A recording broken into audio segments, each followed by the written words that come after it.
Alright, so today we're going to be talking about the Loadstar. Now, it's taken me a couple shots to get this video because I lose track of what I'm talking about and I just sit there and stammer on. But, this is the 1966 Loadstar Cab Over 1600. This is my project truck. A lot of you guys figured that out through J.C. Smith, talking to him, whatnot. And this is my dream truck, hot rod truck, whatever you want to call it, build. And I made a video, and as I talk about these videos, I'm going to link them up in that corner up there with the little card, the little blip that comes out. So you guys can go back and check those videos out. Now, the Loadstar story video that I linked in here, I believe I touch on all this stuff that I'm going to cover, but I'm going to go in a little bit more in depth and try to put less story in it. If you want to watch the story of how I got the truck, and probably half of what's going in this video, you can go back and watch that. It's a pretty neat story. And I got some other videos for the headers. I got a burnout video of it. I'll link all that into this little video here. But I'm going to try to talk about the truck from front to back, what I've done to it, and then we'll go into the plan. And I'll touch on some other parts I have scattered around the barn, and I'll touch on these books that I have, and hopefully my battery won't die, because this could be quite the long video. I guess I'll give you a good walk around of the truck so you guys can kind of see what's going on here. And I got the cab tilted forward so I could work under it, and it's a pain in the butt to move up and down. I can't do it by myself. I don't want to do it by myself. That's how you get killed, because that cab is not light. Okay, so we got the front of the truck here, and I'm also going to link pictures in to the video so you can see how this truck started out, because it didn't have all this whatever's going on here. But and it's tilted forward so you don't get a good angle, and I can't get good. But there's the truck. Now, the truck has this big blob of Bondo on here you can see we've been picking at. I don't know why. It doesn't look like there's rust, a dent, or nothing under it. It's in really good shape. So we've been picking away at that. And I've been trying to decide between red or black for this truck. And I guess we'll touch on that later when we talk about the plan, ideas, whatnot. I just want to give you guys a good idea what the truck looks like. It didn't have all these bright colors on it when I got it. It was this old faded truck. So, this door, I don't think goes that far. It's supposed to go that far forward, but it does. The truck was probably blue at one time. As you can see, it's got a lot of blue in it. I got the passenger seat out. This seat was unbolted, but I put it back in for some reason. It is a column shift truck. The windows fell out. It doesn't have a headboard or headliner. So, but the doors close amazing. It's great. It's got a 304. What I've told is a 304 International. It's got a four-speed transmission. When I bought it, it had the Dayton style rims. It had 920 tires, I believe. It had a 2-speed rear end, and it had a grain bed on it, 16-foot grain bed. Now, this truck, when I bought it, ran great. You could drive it. You could haul grain with it all day long, but that's not what I wanted it for. I wanted it to build a truck out of. Now, I wanted to build a cab over truck. I like the way the cab overs look, and as you can tell, I like red, so I wanted an International. I found this, bought it, and got it to where it is today. What I've done to the truck so far is we've put this axle on it. This is out of a 99 3400 church bus, International church bus. For those of you that live in Ohio, I bought the axles and the tires from Carroll's Truck Parts in Galleon, I believe it is, or Mount Gilead, one of them two. I bought the axles there. They're out of the same bus. because they were almost bolt-on. Now, let me use this light here and show you what we... I took the axle to a machine shop, and I had the old bolt pattern put in the new axle, and it moved it over. I think it was about an inch difference, so half inch, or maybe it was an inch difference each side. I don't remember. But it widened the hole pattern of the new axle out an inch. And I haven't got the steering hooked up. My cousin has it, the piece that goes from there out and connects to that arm. The hole needs to be drilled out. It's in the same position, believe it or not, as the old one, with the wheel straight, but the hole was a different size, so he's supposed to be drilling that out for me. The axles, they're 8 lug. I believe they're hub pilot, because they got the little guides on them. There's hub pilot and bud, and I believe they're hub pilot. But it's disc brakes, which I wanted, so that worked out in my favor. The other option for axles was out of a top kick. They were 10 lug, but they would require a lot more work to get to fit. And the back would have been the worst one, I think. The front, the reason I went with the international ones, because I want to try to keep everything international as possible. So I got the front axle. These are the original springs, and it's just a new axle. New brake lines for the bus chassis that fit right into the old frame and the old brake lines and everything. Those suckers were expensive.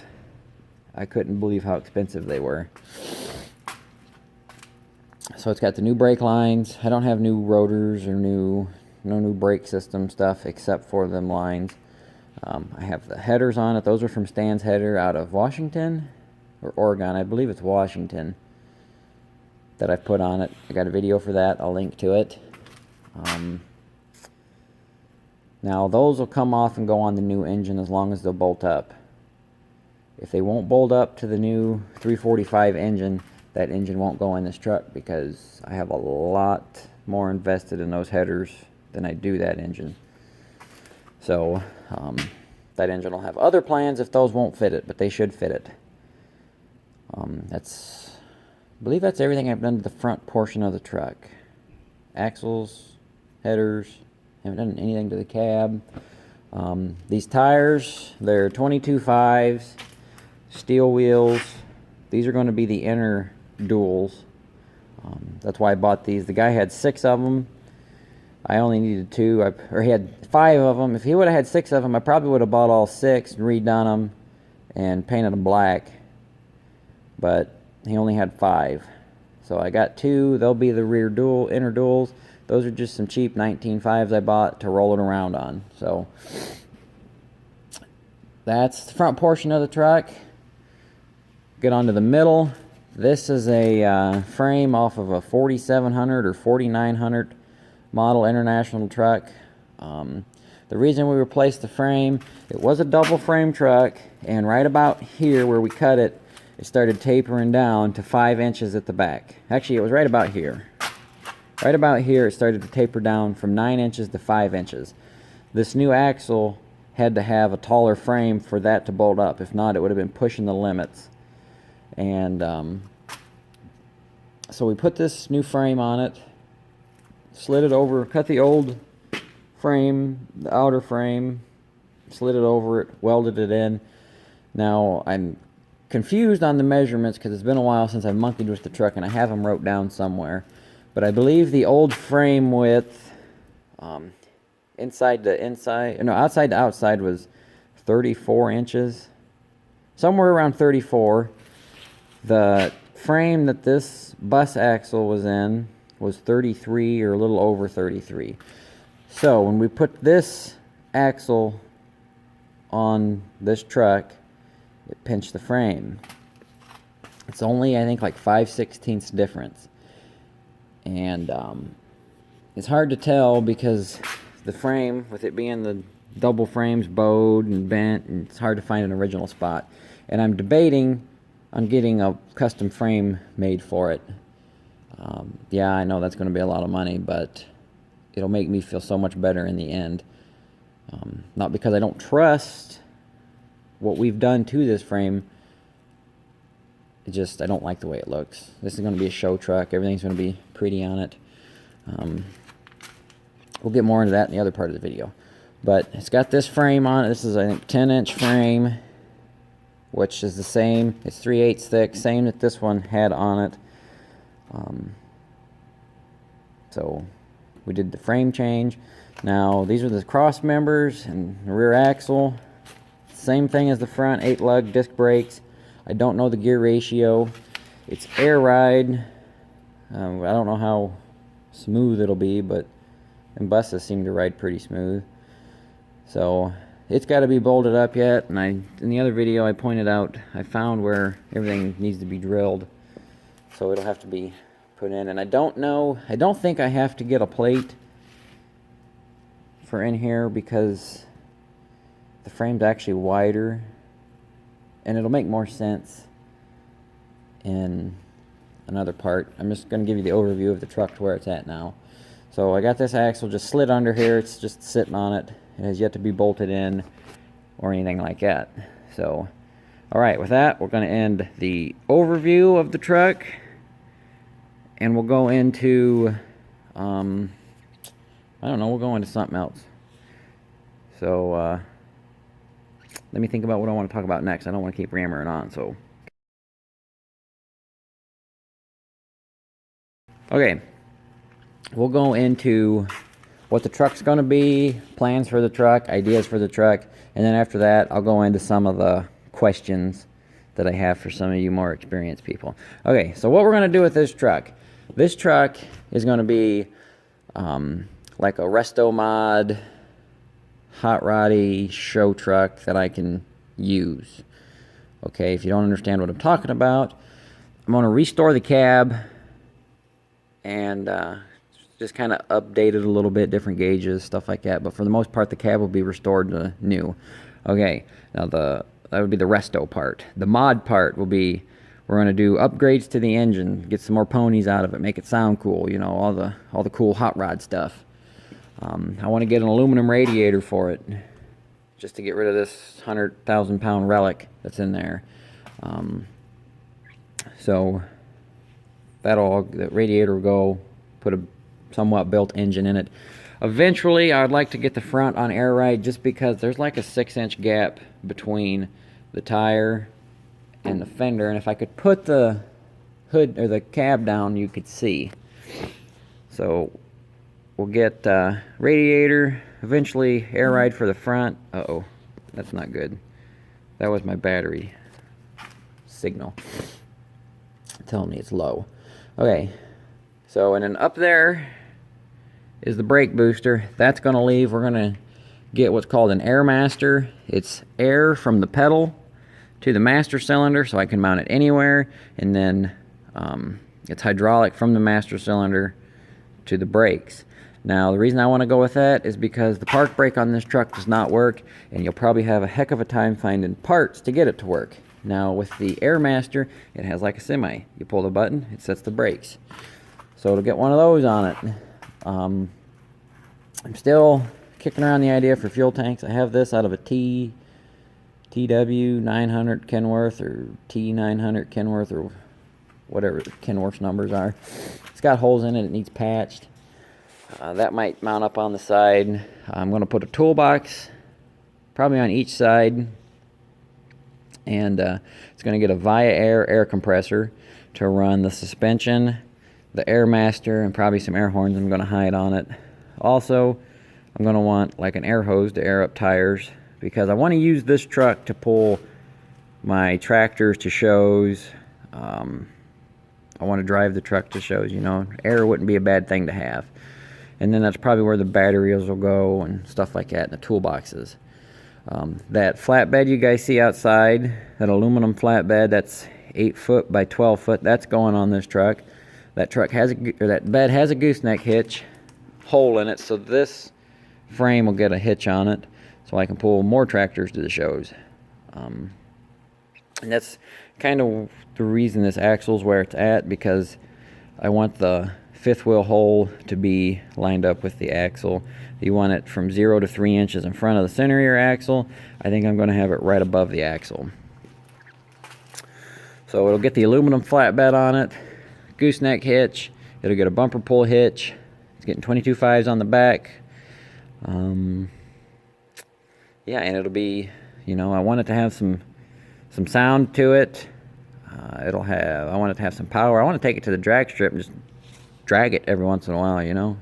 A fun truck that I can take to car shows, you know. It'll be like, I always call it my version of a 57 Chevy. Seems like everybody wants a 57 Chevy car, you know, and they modify it. They give it more power, make it sound good, put big old drags on the back and drag it.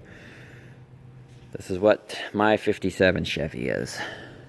It's a 66 International grain truck. So that's sort of the plan. I don't think I have anything else that I'm missing that I want to add to it. I want to paint it either red or black. Now if I go red, it'll probably be International red or some candy apple, maybe like a candy apple red, real glossy, with some flakes in it, or a black with like red or silver flakes in it. It's going to have aluminum rims and the aluminum bed, so I think black would look good, but man, I don't know. It's one of them things, and that's why it has paint swatches on the front. Yeah, they're not got flake in them, but so that's those are the color options. I have historical farm plates that I'm going to put on it because I thought they were cool, and they're Ohio farm plates, and I bought like the only set that I could find, and it was on eBay. So I think that's it for the plan of the truck. Real quick, I'll go into some questions that have that you guys might be able to help with, and then after that I'll talk about these books. Okay, pause.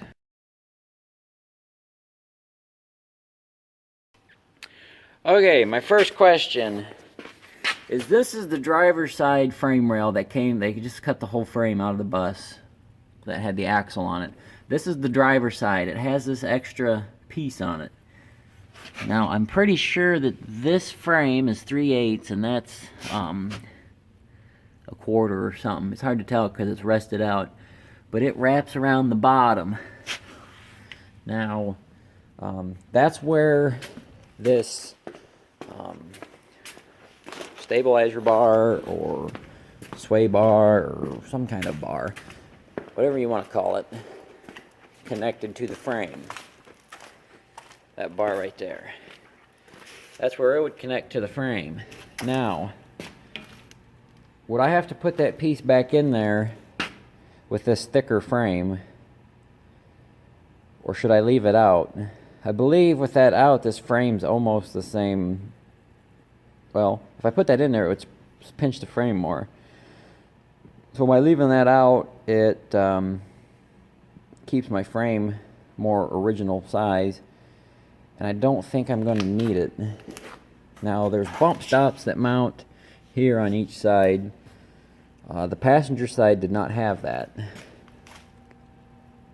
So my question is, would I have to put that back in here? This truck's probably not going to pull near the payload that a fully loaded bus is going to have on it. But then again, it might. But I don't know. That's just my question. I don't think I'm going to put it back on, just because I don't think I'm going to need it, and I want to stay away from any double pieces of frame on here.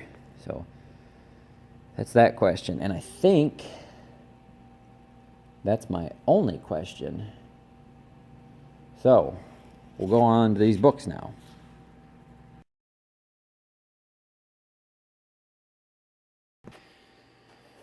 Okay, so what I have here, I bought these books from Stacy David's Gears. Now, if I remember, I'll put a link to one of his videos so you guys can watch the series. They built a truck just like this. It was a 1969 1700 International 345. It had air brakes. pretty much the same truck. I actually wanted to do a build like this before I found Gears, their build, so I'm not copying them, and it doesn't matter if I copied them or not. So it just so happens that they built what I wanted to build. So you guys can check that out. They put a Duramax with an Allison in it. They used axles out of a Kodiak. I didn't care for it once they put the wrecker bed on it. Not my style. Still a good build to watch. I wish they would have went more in depth, but it is what it is. So I bought these books because I'm weird when it comes to record keeping, and this book, their project planning book, it does a good job because I'll forget. And I started with this book that I bought from Walmart, and it has my prices and stuff in it, but I'm weird. I don't like just writing stuff in a book. I'd rather have it somewhat organized. There's like chapters in this book, and I'll have to edit that out so you guys can't see my information. But it talks about, you know, it's got chapters. And you can put pictures in it and stuff like that. So if you're doing a build and you're weird about record keeping like me, I'd get one of these books. Now I have the frame in here, what the frame came out of. Now that'll probably change because I'll probably get a different frame. Actually, I don't have that in here because I don't remember exactly what it came out of. But the rear end, it's cold, the pages are sticking, my fingers are hard. I don't even have that in here because I don't know exactly what the gear ratio is. I know I have some stuff in here. I don't know what carburetor, and that'll all change. I'm not putting the stock stuff, I'm not writing the stock stuff in here. I'm putting in here what I've changed and stuff like that. Like right there, I say it's got an International 304, and I wrote it in pencil so I can change it. And I think they actually recommend doing that. Yeah, so that's that book. This is a book I ordered just to kind of offset shipping to help me wire stuff, even though I got a pretty good handle on it. About those from them. Then I got this book. This is more of like a notes book. Kind of jot stuff down. I don't have much jotted down in here. But we'll go over prices because you guys are probably wondering what a build like this will cost. And this is what I have in it. I probably could have, you know, splurged less or splurged more, or this project doesn't really have a price limit. It's just, you know, this is what I want. That's what it needs. That's what it costs. Whatever. It might not be a good idea to have no budget on it, but I kind of have a budget. I kind of don't, you know. It's just, yeah, that's too expensive. We won't go that route. This is a little bit cheaper, but it's still expensive type thing. Okay, so we'll go over what I've spent so far. You guys are curious. I bought the truck for $1,000, and I wish this would focus more. Focus. There we go. The front and rear axle, and there's the bus with the VIN. If you guys want to check and double check and see if it's out of a 99 3400, you can check. But $1,350, and I believe that included the tires. I bought these 4 tires. I bought license plates off of eBay. That was $17. To have the holes re-drilled in the front axle by the machine shop, $248. Caliper paint, which was from AutoZone, and it was DuPont, I believe. Comes as a kit. It was like $22 each. Don't buy it. It wasn't worth it. It was $47. The front brake lines, those expensive brake lines I was talking about, look at that, $210. And there's the part number for if I have to get more, because I believe they're the same on the back. Oh no, there's the 4 tires. $300 in the tires, primer and paint that I've bought to do something with. I don't know, maybe it was for the headers or something. Actually, I don't even have that in here, the paint for the headers. Washers I had to buy, nut that I had to buy for the brakes, the washers I had to buy for the brakes.